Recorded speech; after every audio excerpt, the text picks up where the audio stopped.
let me very briefly recollect what we did in the last lecture. We were thinking of a proton and a hydrogen atom approaching each other. Then we saw that there is a reduction in energy. That is what that's what our calculations said.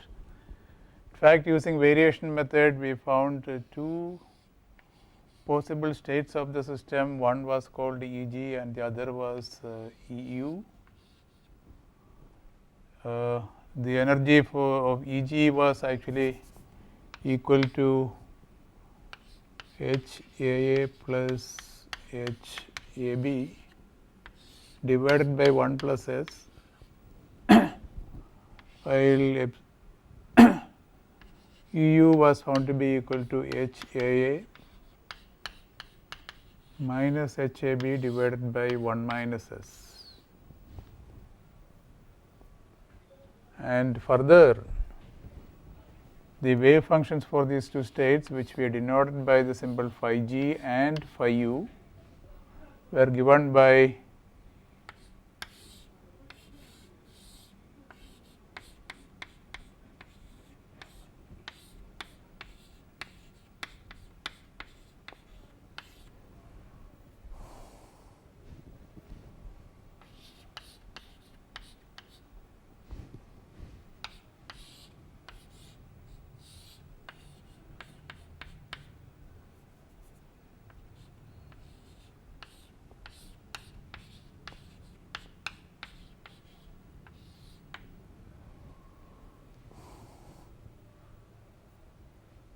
and I also pointed out that if you made a plot of Eg or Eu against R,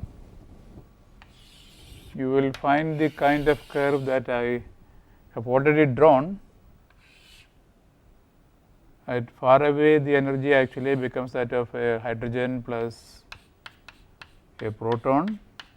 In atomic units, it is actually equal to minus half in atomic units, but for convenience we took that to be equal to 0. And then what will happen is that the energy will decrease, reach a minimum and go on to increase. This is a plot of epsilon g, while if you plotted epsilon u, you will find that the energy simply goes on increasing. So, using this calculation, it is possible to find the equilibrium internuclear distance, this distance at which the energy is the minimum, and if you did the calculation, the answer that you get is actually 1.32 angstroms.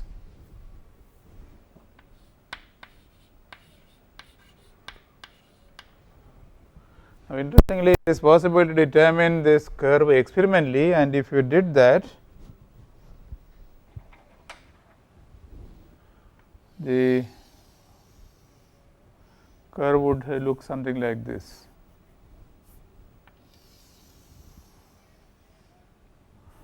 Well, actually it is much steeper, something like that.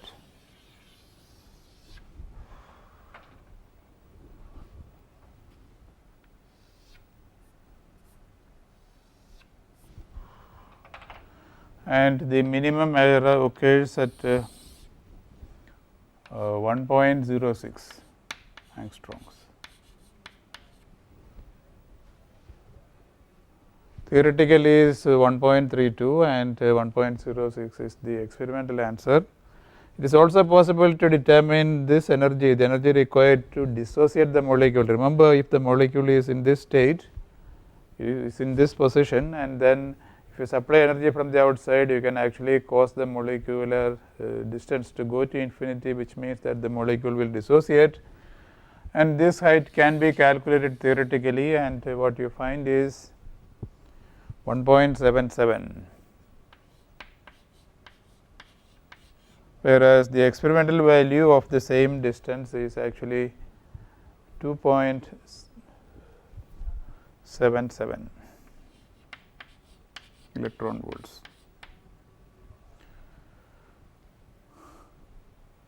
So, this shows that our calculation is not actually great. It gives you only roughly speaking 60% of the dissociation energy, roughly. Okay. And the bond length also is not such a great thing, because the actual value is 1.06, but instead of that you get 1.32, but then it is actually possible to do better calculations. People have done it, and in fact I told you that it is also possible to solve the Schrodinger equation for this system exactly, and if you solved it exactly you will find essentially answers that coincide with the experimental values. So, you will get 2.77 as well as 1.06 if you can solve it exactly, and as I said, it can be done. But then let us look at the equilibrium geometry. Okay. So, at the equilibrium geometry we are interested in the question, why is it that there is this bond formation. Okay. Even before answering that, we can actually say, okay, there are two energy levels that we have found. One is epsilon g, and the other is, one is not epsilon but Eg, and the other is Eu. So, these two allowed states you can represent in a figure like this. As I told you yesterday, the Eg is lower and Eu is greater. Okay. Now, Eg actually represents the energy of this particular state, while Eu represents the energy of that state. Okay. Now, these are things that we will refer to as molecular orbitals, because as we will see, these are orbitals that extend throughout the molecule. So, this is a molecular orbital, that is a molecular orbital. So, we say that when the two species are brought together, the two atomic orbitals, they combine together to give molecular orbitals. So, suppose instead of saying that, suppose they did not combine, then how much would be the energy of an atomic orbital? I have told you this, the energy would be HAA. So, on the left hand side atom you have one orbital with an energy HAA, and on the right hand side also you have an atom with an the orbital, the same kind of orbital, and we said its energy is HBB. HBB is actually equal to HAA in the case of S2 plus. So, what is happening is that these two orbitals, these two atomic orbitals, they combine and give you these molecular orbitals. One is this and the other is that, and the energy of this orbital is lower, while the energy of that orbital is higher than that of the individual atomic orbitals. Okay. So, therefore, this is usual to represent by drawing figures like this. The two orbitals interact and the result is you get two new orbitals, and in the case of S2 plus, what happens is that the one electron that is there in the system sits in this bonding molecular orbital. I say that it is bonding because its energy is lower in comparison with the energies of the two atomic orbitals. So, it is advantageous for the system to form molecular orbitals, because that will lower the energy of the system. And so, because the electron sits in this orbital which is lower than either one of the atomic orbitals, there is attractive interaction between the two species, resulting in the formation of a bond. Okay. But then you will ask questions like, how does it lower the energy, and for that we have to understand the nature of these molecular orbitals. So, let us try to understand the first molecular orbital. This is the first one. So, what is it saying? It says that you take 1 as A, add to it 1 as B and multiply it by a suitable constant which will normalize the function. That is what that it says. So, if you represent the first orbital 1 as A like this, that is the pictorial representation of 1 as A, and if this is your nucleus B, it also has a similar atomic orbital which you denote as 1 as B. And remember how 1 as A and 1 as B orbitals are, they are positive everywhere. Okay. And so, if you added these two up, If you added 1s A plus 1s B, what is the result that you are going to get? Well, you will realize that in everywhere in space, the wave function would have a positive value. That is the first thing, because this is positive, that also is positive, so you are just adding them up. So, the resultant orbital, which actually is something that we refer to as a molecular orbital, it will encompass both the nuclei. So, it will be something like that.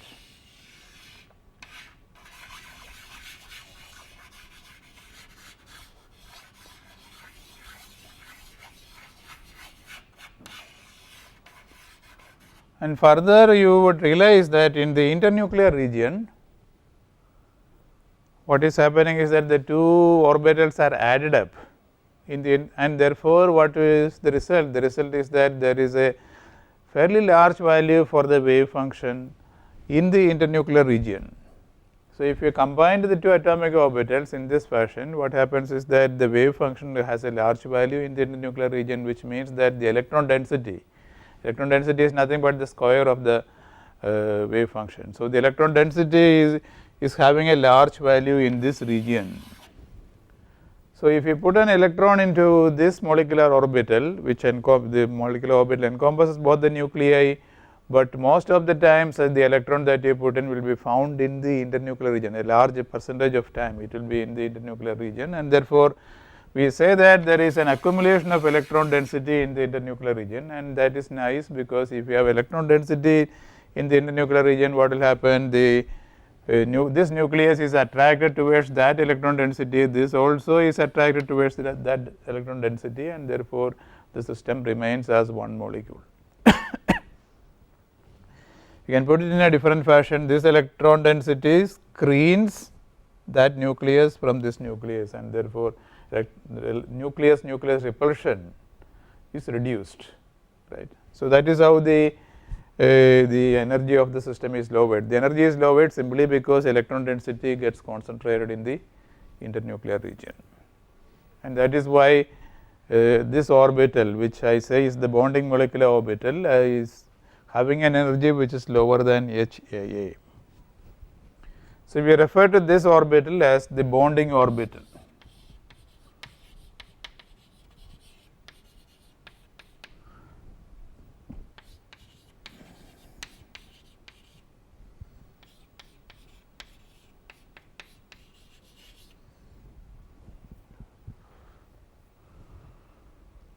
On the other hand, if you think of 1s A minus 1s B, which is what you have in the case of the other orbital, right. This molecular orbital has 1s A minus 1s B multiplied by some normalization factor, some constant. So, how will I represent it? Well, this is my 1s A, and 1s B has a similar appearance, but what I have to do is I have to multiply 1s B with a negative sign and add. So, because you are multiplying by a negative by a minus 1, I will denote it with a different color.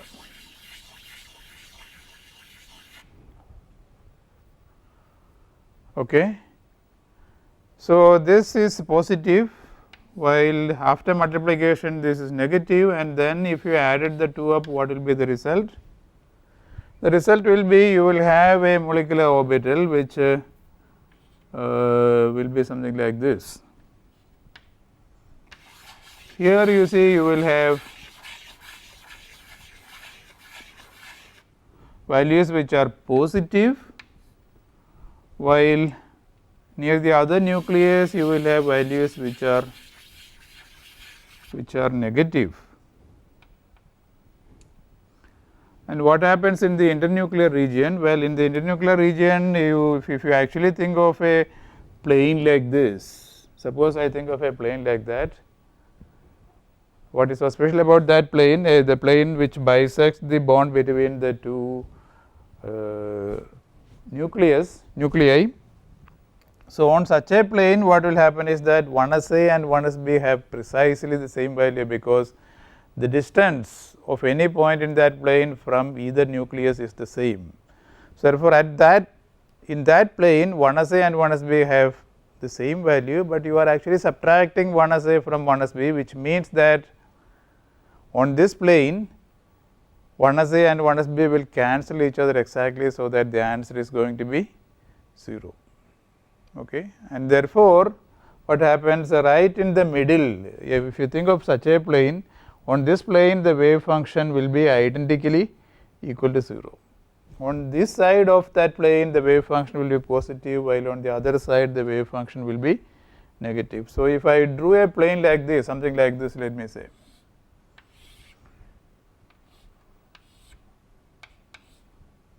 right, on this plane the wave function phi u is actually equal to 0. Now, that is not actually surprising, because this is the lowest possible state of the system. The lowest possible state has no nodes. Remember, this always happens, lowest possible state has no nodes, but this has one node, which immediately tells me that this actually represents an excited state of the system, not the ground state. It has one node. What is that node? It is a plane that bisects the bond, right, perpendicular to the bond, and at the same time cuts the bond into two equal halves. And if you put an electron into this orbital, there is no accumulation of electron density in the internuclear region. In fact, electron density actually is removed from the internuclear region, because the wave function has a node, and therefore this orbital is not a bonding orbital. It is what is referred to as an anti-bonding orbital.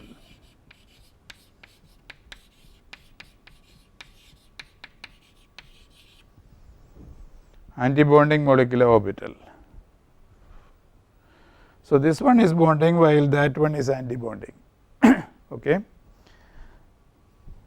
Now, further, see, if you look, you remember 1s orbitals are actually spherically symmetric. So, I have two 1s atomic orbitals, both of which are spherically symmetric, and in the first orbital phi g, what you are doing is you are just adding them up. But if you think about them, you will realize that they have cylindrical symmetry about the internuclear axis. So, imagine the two nuclei are here. You think of an axis passing through both the nuclei, right. This is what I refer to as the internuclear axis, and these are my orbitals. Now, you would realize that if I rotated both the orbitals about this axis, the appearance is actually going to be unchanged, because they are actually having cylindrical symmetry about this axis. As a result of that, even this combination 1s A plus 1s B, if I rotated it about this axis, the appearance is actually unchanged, and therefore, people say that this is a sigma type molecular orbital, sigma type.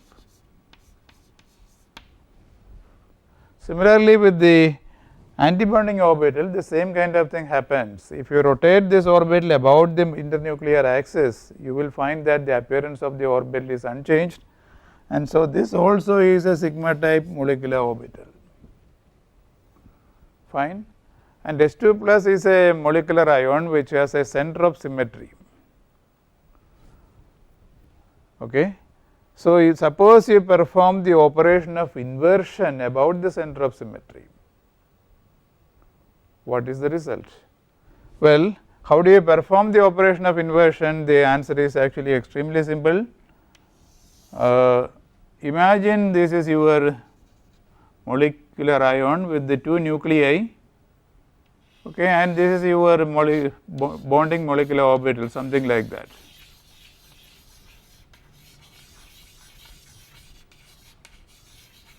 And remember that the molecular orbital is actually completely positive everywhere, it is positive everywhere.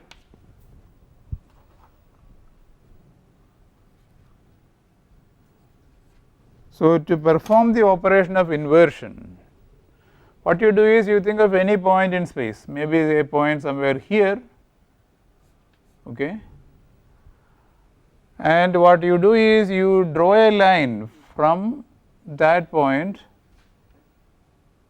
passing through the center of the molecule. The center of the molecule is right in between these two nuclei. So, that is the center of the molecule. So, you draw such a line and then you extend that line on the other side. So, in such a fashion that this distance and that distance are the same. Okay. And then what you do is you look at the value of your function at that point and construct a new function in such a fashion that the value of the new function at that point is equal to the value of the previous function at the original point, right. So, if you did this operation with this molecular orbital, you would realize that the molecular orbital actually remains unchanged. That means, after the performing, you do it for all the points. Okay. After performing that operation, you will see that as far as this molecular orbital is concerned, okay, as far as this molecular orbital is concerned, if you perform the operation of inversion, nothing happens, the orbital remains unchanged. And therefore, people use a German word "gerät" to describe this orbital, which essentially means that the orbital remains unchanged as a result of this operation of inversion. So, this is actually gerät, and that is the reason why I was actually using this symbol G, right, because it is gerät. Or I can more specifically say that this is a sigma G orbital. I said it is a sigma type orbital, but now I am more specific, it is a sigma G orbital, and it has been obtained by combining together 1s A and 1s B. So, that also I will indicate and say that it is sigma G 1s orbital. Now, suppose we performed the operation of inversion with this orbital, then what you will find is that when you perform the operation of inversion, this positive region, it will go to the other side and this negative region will come to this side, and therefore, that is actually equivalent to taking the original orbital and multiplying it by -1. So, therefore, I say that this is an orbital that is antisymmetric under inversion, and we use the German word ungerät. You add an UN and say that this orbital is ungerät, and that is actually indicated by saying that this is a sigma U type molecular orbital. It is a sigma type and it is ungerät, this orbital, and it has arisen from 1s atomic orbital. So, therefore, you will say sigma U 1s, and further in addition to this orbital is actually antibonding, and antibonding orbitals usually are indicated by putting a star. So, therefore, we say now say okay, 1s A, this is my 1s A, this is my 1s B. What have they done? They have combined together, they get they give rise to a sigma G 1s orbital which is bonding and a sigma U star 1s orbital which is antibonding, and there is one electron sitting in sigma G 1s. Okay. Now, suppose by some means I have the molecular ion sitting in the lowest possible state, which means the electron is sitting here, and suppose I allow it to interact with electromagnetic radiation and it absorbs a photon. As a result of that photon absorption, this electron, let me say, is promoted to that orbital. Now, you see, if the electron was sitting there, then the system is stable. But the moment I have promoted the electron there, what will happen? There is no stability for the system, right. The system is unstable, and therefore, what will happen? Once I have promoted the electron, the molecular ion will actually dissociate. I can show that in this picture. You see, if you are starting from here and if you are exciting it to there, right, because once you change the orbital, the electron change the place of change the orbital in which the electron is sitting, the electron is promoted from this state to that state, as a result of which the molecular ion will dissociate. Okay. So, it is actually possible to cause photo dissociation of S2 plus because you are changing the electron from the bonding to the antibonding orbital. Now, many of these things that I have told you are available in my PowerPoint presentation. So, we will have a brief look at the PowerPoint presentation. This actually is a density plot. If you look at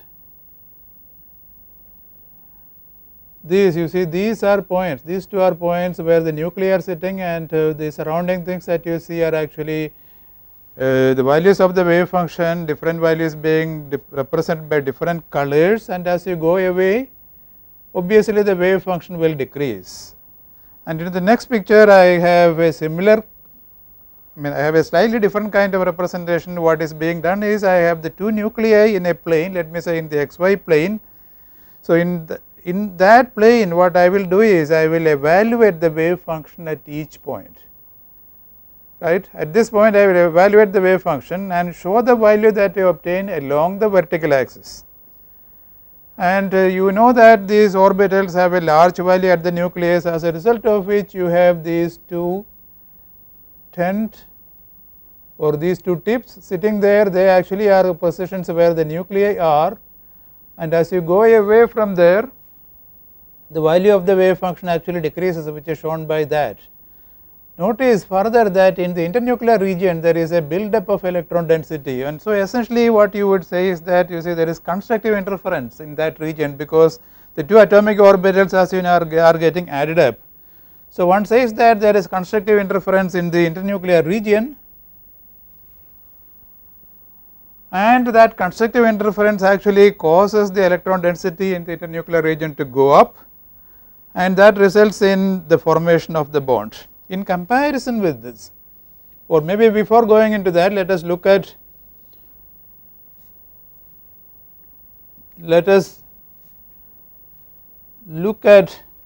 what happens to the electron density as the two nuclei are coming together. This is an animation that I have created. You can see that the nuclei are sitting at these points where the tips of this two tents are, and as you can see, you would realize that the electron density in the internuclear region is increasing as the two nuclei come together. In the animation that you have seen just now, the two nuclei start at large distance and then they come close and close, and then eventually after coming close we allow them to separate. That is actually animation, but because the animation is looped, what you see is an appearance in which the two nuclei are oscillating. That is not actually the way the animation should be. As I said, it is just because the animation is being looped that you get the appearance that the nuclei are oscillating. All that you should look at is just one approach like that, and then one separation going away. Now, in the next figure you will see same kind of plot for the wave function for antibonding orbital. So, this is actually a density plot for antibonding orbital. This region one can say is positive, that region is negative, and right in the middle, as I have already told you, there is a nodal plane. Okay. I have one more picture showing this. This will correspond to the position of the first nucleus, while somewhere here will be the wave function for will be the position of the second nucleus, and somewhere in the middle is your node, right, and therefore you can see that the wave function has negligible value at that point, which will become clearer when I look at the electron density. Now, in this case what is happening is that you are subtracting one atomic orbital from the other, and therefore in the internuclear region you can say there is destructive interference, and so it is destructive interference which causes the electron density to be taken away, or the wave function to be taken away from the internuclear region, and that is the reason why there is no bond. In fact, this is an antibonding orbital. So, this is the wave function, an animation showing the wave function as the two nuclei approach, and in the next animation I have the electron density. And if you look at this animation, you would realize that even though the nuclei are approaching at the right in the middle, right in the center, there is no build up of electron density, and that is why this orbital is antibonding. Okay, now that actually completes my discussion of H2 plus, and I shall now think of more complex systems. Obviously, the next more complex system is hydrogen molecule. Having understood H2 plus, we should look at H2 molecule.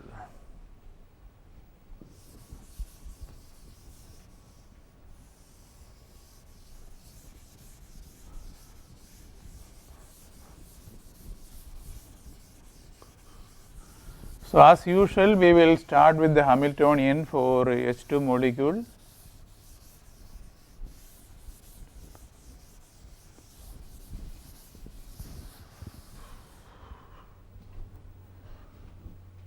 Well, in the case of H2 molecule, you have two nuclei, which we will call A and B, and you have two electrons. So, electron 1, electron 2. Now, strictly speaking, when I write the Hamiltonian, I will have to include kinetic energies from the motions of both the nuclei as well as the motions of the electrons. But just as in the case of H2 plus, we will assume that nuclei may be taken to be stationary, and at different internuclear distances I can go ahead and make a calculation of just the electronic energy. So, therefore, with the Hamiltonian that I am going to write down will assume that the two nuclei are kept fixed at a particular distance, which I denote by the symbol capital R.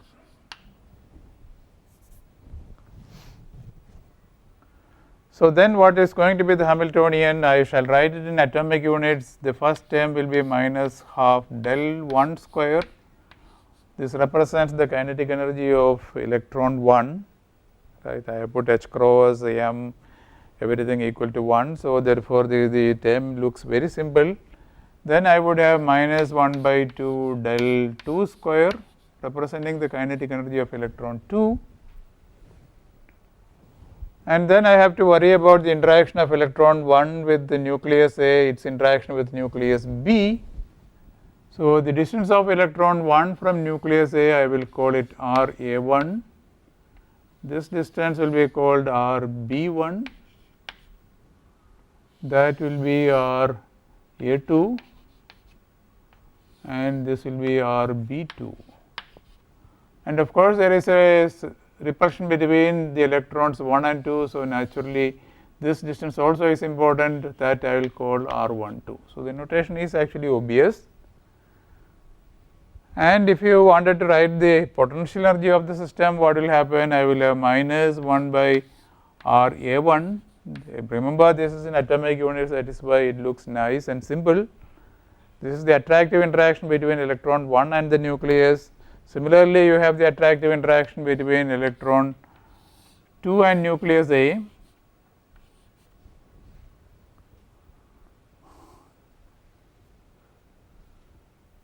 Okay, maybe I will write it in a slightly different fashion. The same term, set of terms, I am going to write it like this: minus 1 by RA1 minus 1 by RA2. Then I would have the interaction with the nucleus B, which will be minus 1 by RB1 minus 1 by RB2, correct. And of course, you have interactions between the two electrons, which is actually 1 by R12. And what would I like to do? I would like to solve this equation, H psi is equal to E psi.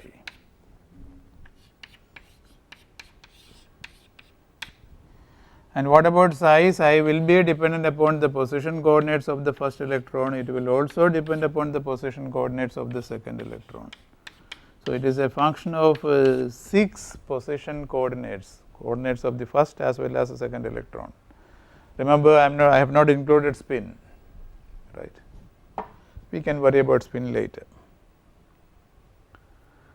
And obviously, this equation simply cannot be solved, because you have, right, you have 6 coordinates, right. That means you have 6 partial differentiation. So, this is a partial differential equation involving 6 variables, and almost impossible to solve. I mean, I should not say almost, it is impossible to solve. And if you look at the problem, what is the term that makes life difficult? What is it that makes the solution of this equation impossible? The answer is that there is this 1 by R12 which tells you that the two electrons repel each other.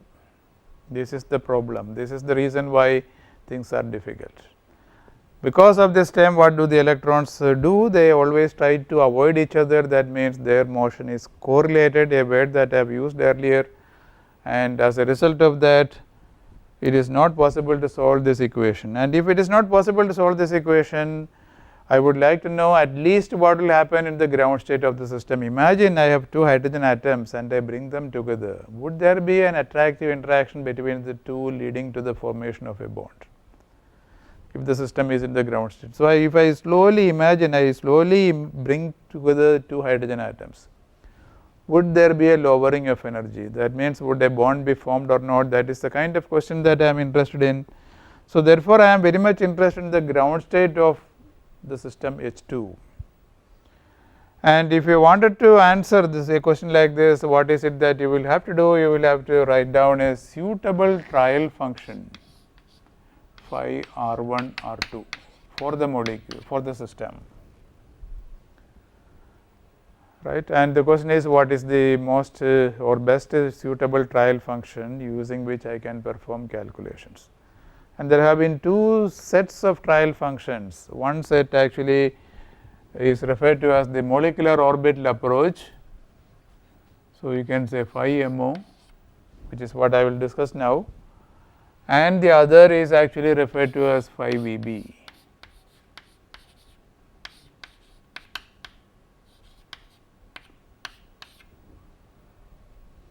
First, I shall discuss this approach, which is referred to as the molecular orbital approach to the case of H2 molecule, and this means I am going to approximate the wave function for the actual system by some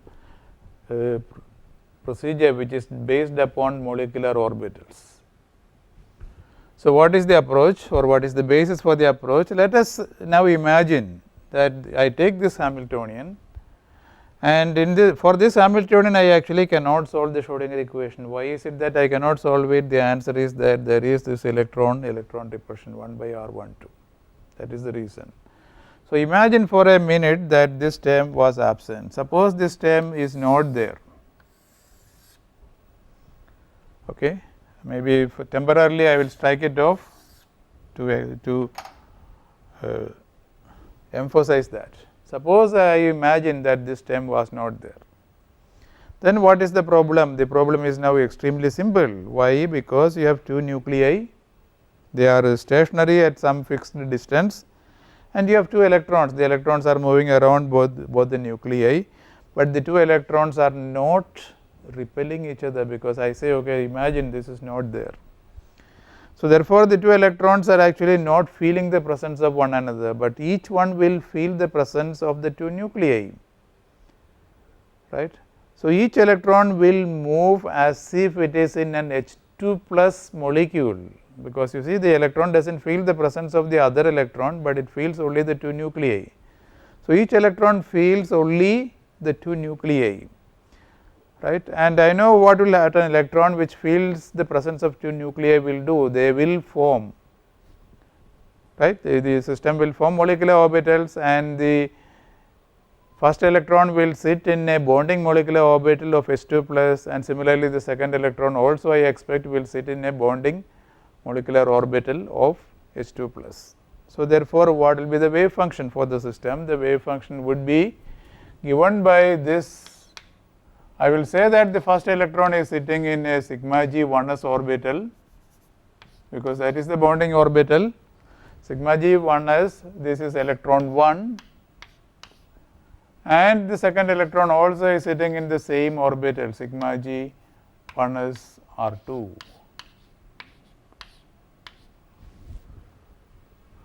Now, to be very clear, I want to tell you what this function is. Even though I have used this as shorthand notation, this actually means I would have this, what I have written here means I would have 1 by square root of 2 into 1 plus s right, 1 as A plus 1 as B, right, that is what it means, but 1 as A itself I would like to write in a slightly more detailed form, that is actually equal to 1 by square root of pi e to the power of minus, that is the precise form of 1 as A, e to the power of minus R A, right.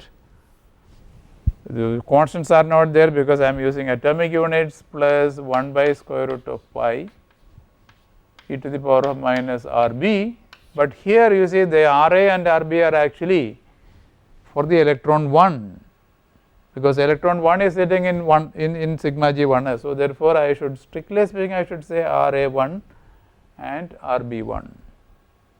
And similarly, if you thought of this, the expression is going to be similar. You are going to get 1 by square root of 2 into 1 plus s 1 by square root of pi e to the power of minus R A 2, because I am concerned with the second electron, plus 1 by square root of pi e to the power of minus R B 2. So, the actual function which I mean when I write such a thing is this function. So, this is my approximate wave function. Okay. And so, what I am going to do is, you see, this is actually valid provided electron repulsion is not there, but I can use it as a trial function in my calculation. So, I take this trial function and what will I do? I will calculate script E. How will you calculate script E? The answer is very simple. You will take this approximate function which I denote as phi MO. It depends upon R1 and R2. I allow the Hamiltonian to operate upon it, multiply the result by phi MO star R1 R2, okay. And then you will have to integrate over d tau 1 for the first electron, d tau 2 for the second electron, and divided by integral d tau 1 d tau 2 phi star R1 R2 MO phi star R1 R2 MO.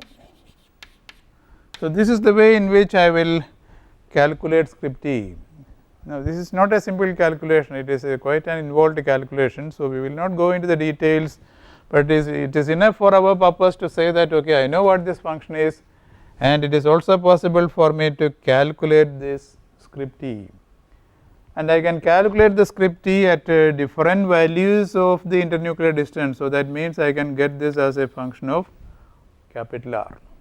For each capital R, I will do this calculation, and what is the result? The result is something that I will refer to as E with a subscript MO, because this is the result of my molecular orbital approach to the wave function. So, after that you can make a plot of EMO of R against R, and if you did that, the result is actually shown here in this picture. Maybe best thing is for me to draw it on the board.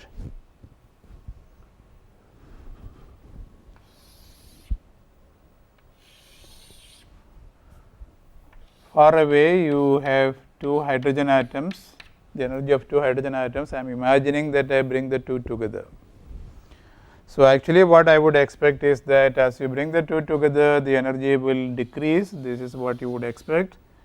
The energy would decrease, reach a minimum, and then you will expect it to increase. Why does it increase? Because the two nuclei are close together, they are going to repel each other. And experimentally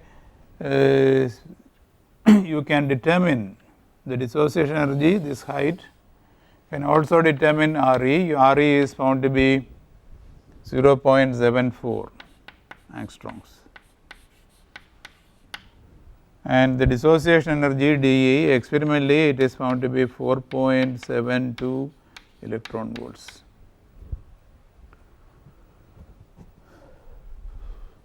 Now, this particular wave function phi MO, this particular function phi MO, if you used it and calculated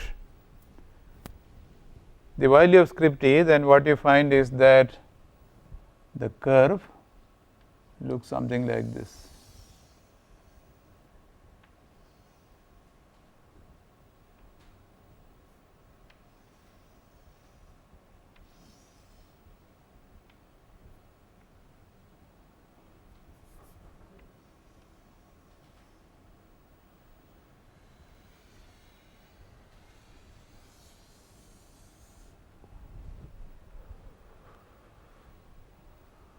Okay. Well, first of all, the thing that you notice is that the behavior of the curve is actually quite wrong, because far away when I increase the distance between the two nuclei, the energy actually should go to the energy of two hydrogen atoms, which we take to be 0, but it does not do that. So, therefore, there is some problem, but the other thing is, okay, in spite of that, if I calculated the dissociation energy by taking this energy difference. So, what is that energy difference? The energy difference is the difference between the energy of the system at equilibrium internuclear distance and the energies of two hydrogen atoms. That you can find out, you will find that it is actually 2.65 electron volts. So, you can say, okay, this is my estimate of dissociation energy, which is 2.65, and in comparison the experimental value is actually 4.72 electron volts. And you can also determine the equilibrium internuclear distance. The equilibrium internuclear distance, according to the calculation, is 0.83. Maybe I should write a table which gives you these values.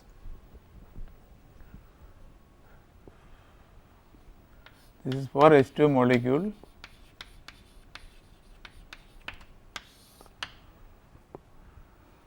I am using molecular orbital calculation. Here is my value of Re, here is my dissociation energy. This is found to be 0. Did I write the value? Probably not. 0.83 angstroms, the theoretical calculation. Angstroms, and dissociation energy is found to be 2.65 electron volts. In comparison, the experimental values are 0.74 angstroms and 4.72 electron volts.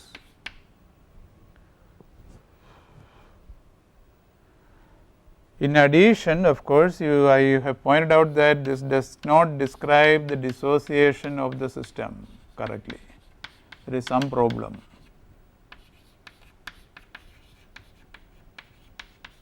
Because if I calculate the energy of the dissociated system, it should coincide with the energies of two hydrogen atoms, but it does not do that. Now, again, if you compare the bond lengths, it is not actually very great. It is okay, 0.74 and 0.83, but the dissociation energy itself, you find that it is, roughly speaking, something like 55–60% of the actual value. Okay, I think I will stop here and continue in the next lecture. Thank you.